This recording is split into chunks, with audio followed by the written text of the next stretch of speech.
naman ako sa likod-likod ng bahay. Pamigay natin po, pero magalit man siya kasi. Pwede pa sa atin, itanim yung bato. Oo, tanim mo mag-ipon ka. Eh, mamaya Meron ikaw mong deck lang may doon? farm doon. Di ba malawak yung ano doon sa inyo? Oo, kahit sa dagat pwede to. Di ba yung nakita nating vlogger sa Batangas? Grabe. Pasok sa kanya na lang. Ganda. Dito, Bili. Ayun, taga-padali. Video man yan. Ah, hindi ba yun ano? Pwede na ipasa din ang video. Oh. Kain.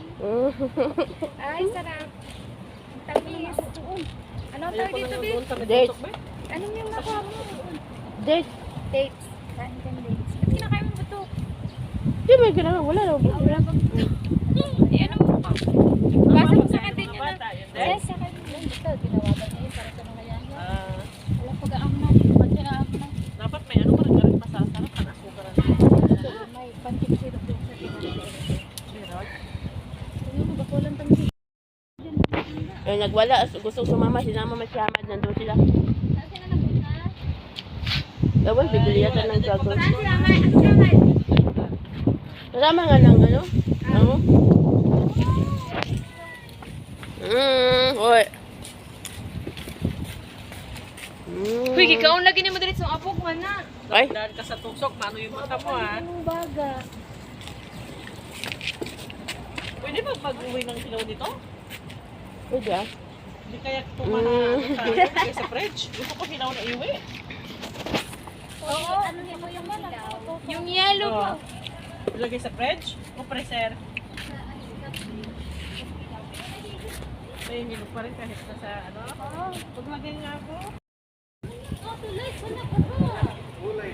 Pag madudan ka ni Hamay, magpupuka. Magpupuka niya. Mga nilupikan niya, virus. Corona. Ano ba yan? Ang daming tusok. Kukurin kita. Ayan o, dates. Napaka, ano. Ay, yung motor-motor. Akala ko light. Hindi mo tugdan ay sa tubig. Kasi pag naghuhugas dyan, iniigib niya. Iniigib niyang inaakyat. Ito? Ito sa biscuit. Kaya nagabi niya lang po. Sabihin niya ulit kay ako kasi inaayos na ni tatay yan. Lasok na po niya. Sabihin ko. Iwan ko si Piko. Mag-live sana. Ayan. Kami Namimitas ang mga ng, prinsesa ng Tamar. namimitas ng dates. Kami yung mga prinsesa ng Tamar. Oh, ayan oh. Uy, ang taba-taba mo pala. Wow, ang taba mo bugli kung hindi ako. Binaligtad. Baliktad. Ayan oh. Ready to eat na yan siya. Ready to eat. Ba't ang lapad ko dyan? Mali naman yung camera mo, pangit. Pinalapad mo ako. Oh, pangit. Ano pa talaga yan oh. Picturean mo